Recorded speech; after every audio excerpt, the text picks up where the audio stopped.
Cam4.fr, le plus grand site de webcam live réservé aux adultes. 14h-16h, Brigitte Lahaie, Sud Radio. C'est François Bourgognon qui nous tient compagnie, psychiatre, auteur de ce livre Nuances aux éditions First, où vous évoquez beaucoup de nuances justement, et notamment ressentir des émotions. Ce n'est pas un signe de faiblesse, par exemple. Alors Lily, je vous ai posé une question un petit peu évidemment au piège, hein, vous en doutez bien. Est-ce que c'est pas vous qui auriez besoin d'être sauvée? Oui. Et c'est vrai que quand vous m'avez posé la question, il y a beaucoup d'émotions. J'ai eu les larmes aux yeux qui sont montées, effectivement. Et oui, peut-être que j'aurais besoin d'être sauvée, que j'aimerais pouvoir me poser sur quelqu'un, me relâcher. D'où ce sentiment de lutte permanente, parce qu'au fond vous n'osez pas laisser votre fragilité, votre vulnérabilité, votre hypersensibilité trop transpirer et du coup vous portez un masque, et quand vous rencontrez quelqu'un vous donnez tout ce que vous aimeriez recevoir. Mais c'est pas ça être sauveur. C'est pour ça que je ne comprenais pas que vous puissiez être sauveur et qu'on vous quitte, voyez. Oui. Mais et on vous quitte parce que vous êtes trop encombrante pour des gens qui essayent peut-être un peu de vous sauver d'ailleurs, mais qui voient bien que comme vous ne lâchez rien. Je laisse pas la place, c'est ça. Et donc non, mais c'est important que vous compreniez ça, il me semble. Oui, tout à fait. Oui, effectivement, je laisse peut-être pas la place non plus à l'autre pour me laisser aller. Et effectivement, ça m'évoque aussi. J'avais un jumeau en fait in utero et qui est parti à 5 mois de grossesse. Et en fait, je ne l'ai appris que quand j'étais adulte, que j'avais un jumeau. Et c'est vrai que j'ai toujours été dans j'ai toujours été incomplète. Et savoir qu'il était là, en fait, m'a permis de comprendre beaucoup de choses. Mais il y a encore une sorte de manque. Et je me pose la question en vous écoutant de savoir si c'est pas en lien, en fait. Alors, ce qui est important, sans doute, votre mère vous l'a dit très tard, j'imagine. Hein, c'est elle qui vous l'a dit? C'est un neurologue qui me l'a expliqué, qui me l'a dit. C'est même pas votre mère. Donc je pense que ce qu'il faut que vous compreniez, c'est que ce secret de famille, parce que c'est un vrai secret de famille, il a été lourd à porter et sans doute que votre mère, quelque part, de par cette perte qui l'a forcément marqué et dont elle n'a pas pu vous parler, a transmis chez vous quelque chose où on ne dit rien, mais on a mal, mais on est fort. Oui. Et peut-être que vous avez, par identification à votre mère, pris un peu ce modèle-là. Et je vous dis ça parce que si c'est par identification à votre mère, il est temps de jeter ça, de lâcher ça. Bien sûr, oui.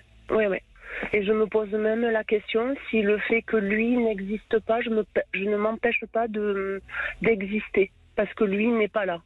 Je pousse encore aussi sur cette hypothèse. Oui, en tout cas, vous ne vous donnez pas la possibilité de vous laisser aller et de vous faire aider dans ce dont vous avez besoin. Et vous savez, je crois que en amour, on est. Si on ne veut pas se montrer vulnérable, on passe un peu à côté, forcément. Oui, tout à fait. Ouais. Et c'est ça qu'il faut que vous arriviez à un moment donné à comprendre. Ouais. C'est pas forcément facile, mais vous savez, je crois que on n'a rien à perdre à accepter de lâcher en amour, parce que soit on a quelqu'un qui va nous accueillir et qui va donc nous faire du bien et nous aider à aller mieux. Soit on est quelqu'un qui en effet va nous rejeter ou va même pourquoi pas se moquer de nous, mais ça veut dire que c'est quelqu'un qui n'en vaut pas la peine et à ce moment-là on s'en va. Ouais.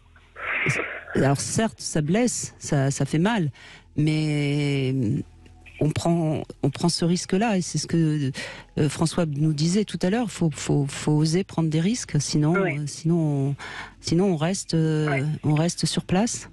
oser oser prendre des risques effectivement et de faire autrement, parce que j'ai cette sensation que quand on est sur un chemin, en fait, il y a le focus, il y a le gros spot qui est fait sur ce qu'on vit, et ça nous empêche, quoi. Moi, je vois que ça m'empêche de regarder à côté ce qui se passe et de me permettre de faire autrement aussi. C'est ouais. Ben, déjà, il faudrait que vous puissiez arrêter de lutter parce que de toute façon, il y a des techniques pour ça. Des techniques, oui, il y a toujours plein de techniques. Déjà, peut-être que cet échange que nous avons vous fait prendre conscience de quelque chose qui était peut-être pas encore suffisamment clair pour vous. François, qu'est-ce que vous avez envie de dire à Lily ? Cette technique, ce qui est important, c'est de comprendre qu'en fait, vis-à-vis de nos ressentis, soit on les accueille et ça peut être difficile, soit on les refuse et ça sera pire. Donc, et que en fait, il n'y a pas l'option tout est nickel, en tout cas dans l'immédiat. Et il y a une métaphore que moi je trouve assez sympa. En fait, on dirait nos émotions, c'est un peu comme si on était dans une piscine avec un ballon qui nous plaît pas, on veut pas le voir. Et alors qu'est-ce qu'on fait ? Eh ben on le prend et on le met sous l'eau. Et alors ça nous oblige d'être en permanence en train de fournir un effort pour le maintenir sous l'eau, et ça nous oblige de le garder près de nous. Et dès qu'on relâche un tout petit peu la pression, il ressurgit, il nous éclabousse et il est là.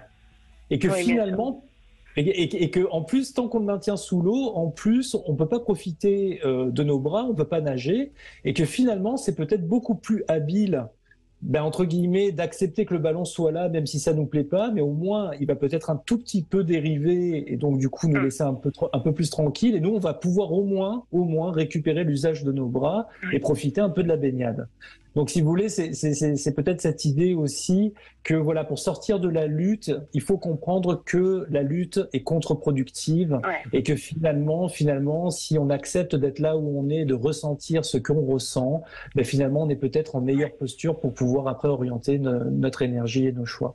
Oui, c'est effectivement dans la phase dans laquelle je suis actuellement, d'accepter ce que j'ai dans la vie en ce moment, et puis j'espère que ça découlera sur autre chose et sur une mise en route, on va dire, sur une démarche autre en fait. Ouais.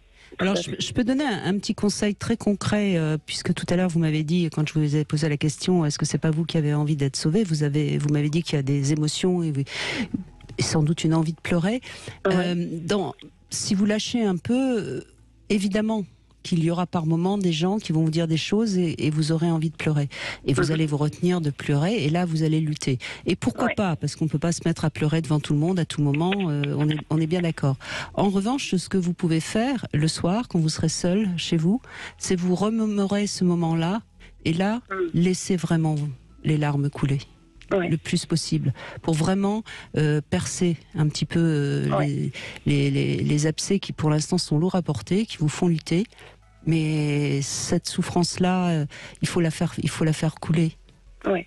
C'est pas quelque chose, ça c'est quelque chose que j'accepte. Hein. Vraiment, l'émotion, elle peut venir, ça ne me pose pas de soucis. Donc ça c'est quelque chose que j'ai travaillé et que j'accepte maintenant. C'est déjà pas mal. C'est déjà pas mal. Oui. Mais merci parce que vous me permettez. Déjà la démarche de vous appeler, elle est pas anodine pour moi. Hein, et merci parce que pour moi, aujourd'hui, vous m'avez fait avancer d'un pas supplémentaire. Donc merci pour ça. Mais merci à vous, parce que voilà, ça donne du sens à notre vie. Hein, François Bourgognon, on a des gens qui nous remercient et on a l'impression d'avoir fait notre part, comme on dit. Mais c'est pas rien, je trouve. Oui. C'est les choses sont à leur juste place, on va dire. C'est ça qui est chouette. Oui. Bon, je suis ravie de vous entendre, en tout cas, de beaucoup plus joyeuse après cet échange. Merci à vous aussi. Merci pour vos émissions et bonne continuation. François Bourgognon, il nous reste 1 minute et quelques pour conclure. Quel message vous avez envie de donner ? On a eu de très beaux témoignages, on a vu à quel point c'est pas si simple de bien mener sa vie. Qu'est-ce que vous diriez à tous ceux qui peut-être ont encore envie d'entendre un conseil de votre part ? Il y a quelque chose moi qui m'a beaucoup marqué en fait, c'est un philosophe qui s'appelle Alan Watts qui expliquait que finalement la vie n'était pas un voyage mais c'était plutôt une chose musicale. Et je trouve que c'est un développement qui est magnifique. Je vais essayer d'être rapide parce qu'on n'a pas beaucoup de temps, mais en fait il disait depuis qu'on est tout petit, on nous apprend que en fait la vie faut en permanence passer des étapes pour arriver quelque part. Et donc, on va à l'école primaire, et puis après on va au collège, et puis après on va au lycée, puis on passe le bac, puis on fait des études, et puis après on a un diplôme, et puis après on est dans une entreprise.